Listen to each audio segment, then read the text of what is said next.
Skinflick, a Dave Brandstetter mystery, Book 5. Author, Joseph Hansen. Publisher, Open Road Integrated Media. Narrator, Eric Aust. In memory of Dr. Dreadful, who left too soon. Chapter 9.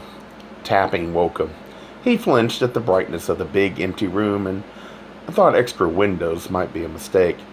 Groaning, he rolled onto his back on the creaky chase he'd dragged in from the courtyard, webbing slack on a frame of aluminum tubing, the stuffing lumpy in the gaudy flower print plastic pallet. He clutched the blanket around his nakedness and set up. Tap, tap, tap. He squinted at the French doors, where Amanda had made the circle on the dusty pane yesterday. She was smiling in at him. He lifted to her a hand that felt as if it belonged to someone else. It was early to smile, but he worked at it. "You'll have to clear out," she called. "All sorts of physical types are coming with crowbars." He pointed to the door, tottered into pants, and went barefoot to let her in. He raked fingers through his hair. His mouth tasted sour. He and Doug had drunk Dos Equis and munched tortilla chips until late. How late, he didn't know. The talk had been guarded, mannerly, but he hoped Doug wouldn't keep coming back. What you used to have was only that, and what they used to have was flawed from the start. He'd lost Rod to cancer. Doug had lost Jean-Paul in a car smash. They'd tried to make the loss up to each other. Life didn't work that way. Love didn't work that way. If love worked anyway. What did they coat those tortilla chips with? Rust-colored dust? Garlic was what he tasted. He ran his tongue over his teeth and opened the door to Amanda. Her t-shirt read, "His too." She was in $90 jeans. She was ready for work. "Someone's in your kitchen," she said. A lovely, haggard Mediterranean type with long black eyelashes. He offered me coffee in a sultry voice. I was cagey. It could be doped. I could end up in a brothel in Turin. "Or a motel in Santa Monica," Dave said. "Which is worse. Go help him with the bacon and eggs. If he makes any false moves, holler, and I'll come running. Soapy and stark naked, but running." "Promises," she said, and went to the cookhouse. Dave hobbled and hopped to the fencing studio. Getting there barefoot was painful. A countertenor was having to do with Monteverdi.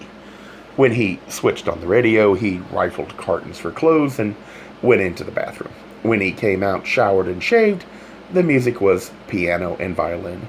Something 20th century. Delgado and Amanda sat on the side of the bed and ate from plates on their knees. Mugs of coffee steamed at their feet. Delgado started to get up, but Dave went to the cookhouse, got his own plate from the oven where it was keeping warm, poured himself a mug of coffee, and went back with them. He sat on the other side of the bed, drank some coffee to wash out the mint taste of the tooth powder, and swallowed some eggs.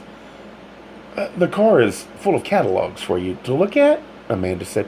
"Sample books, fabrics, carpet, furniture. I hope you haven't got a big day's work planned." "I can work for him," Delgado said. He looked over his shoulder at Dave. "Who should I talk to?" "Spence Odom. Maybe he knows where Charlene Sims is. Only you have to find him first. I've checked the directories. He doesn't have a business address. He doesn't even have a home address. He makes skin flicks." "I'll find him for you," Delgado said. "What do you want with Charlene? What's her name?" "I think it's possible she witnessed a murder." Delgado was making Dave feel guilty about having checked the liquor bottles in the kitchen. He knew drunks. Delgado must have awakened feeling rotten. The remedy for that was to jolt down alcohol as soon as possible to stop the shaking, the panic. The gin bottle was the only one Dave had opened himself. It didn't seem any emptier than when he'd made his martini. The seals on the Jack Daniels and the Glenlivet were intact.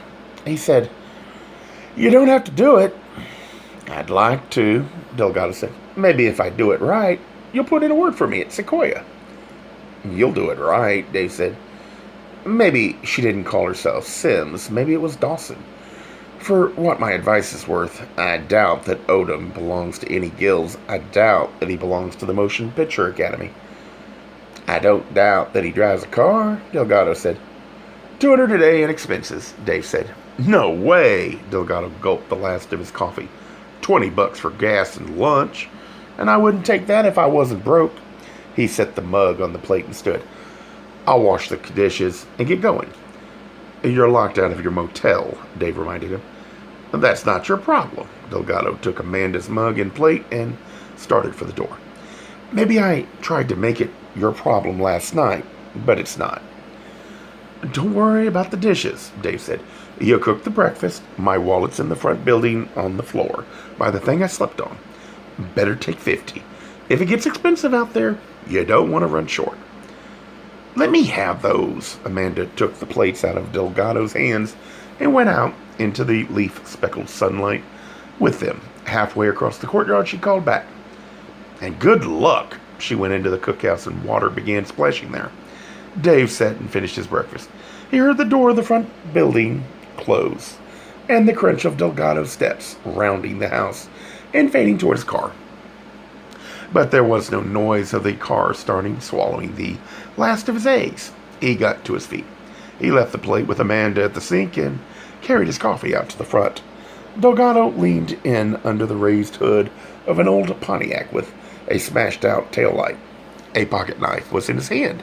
He was trying to make it serve as a screwdriver to fasten some wires. He saw Dave and straightened up, banging his head. He rubbed his head, wincing, but it didn't hide the guilt in his eyes. Relax, Dave said. You fixed it so you could stamp off mad at me, or go off rejected and dejected, or however the scene played itself, and you wouldn't be able to get your car started. You'd have to stay. I've had it done to me before. Delgado stared, making up his mind about whether or not to get sore. He bent back under the hood and worked with the wires again. There's something you don't know about people, he said. There has to be. It stands to reason. He grunted with the effort of what he was doing. There. He got out from under the hood and slammed it shut. He folded up the jackknife and dropped it into the pocket of the jeans David lent him. Dave said, when people run out of probable things to do, they do improbable things. That's all. Nothing so wonderful about that. Delgado opened the door on the driver's side and got into the car. The door squeaked. Cotton wadding stuck out of a worn place in the seat. He started the engine and shut the door. Only you don't get surprised, he said. Once or twice, Dave said. It's dangerous. I don't like it. But I know it's going to happen again. The odds are like that. I haven't met everybody in the world yet. It only feels that way. Delgado had made a bundle of his dirty clothes. It lay on the seat beside him. He must have put it there when he got up. He said, I know what you mean. The trick is to remember that they only seem the same. Dave said, they're not the same. And one of them is waiting to surprise the hell out of me. I hope it ain't me, Delgado said. Dave slapped the window ledge and stepped back. Good luck, he said. Call me when you locate Spence Odom. Wait, I didn't give you my number. Delgado grinned. I swiped your card out of your wallet. He backed the car, dust huffed from under the worn tires. The old engine rattled a lot at the effort it had to make getting up the rutted drive to the trail. Delgado raised a hand and let the Pontiac roll down the potholed blacktop.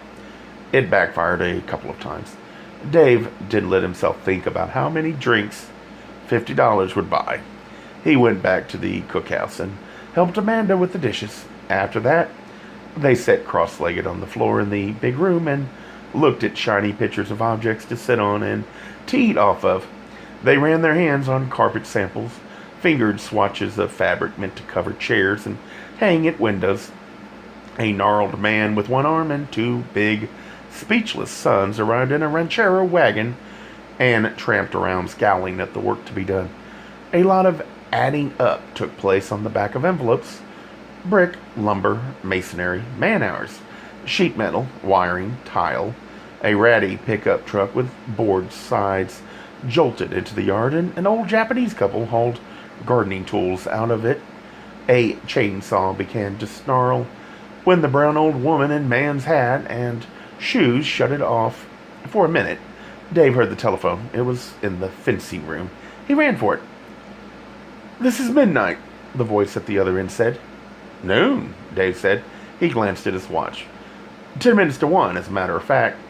"No, man. Richie midnight." Restaurant noises were behind the voice.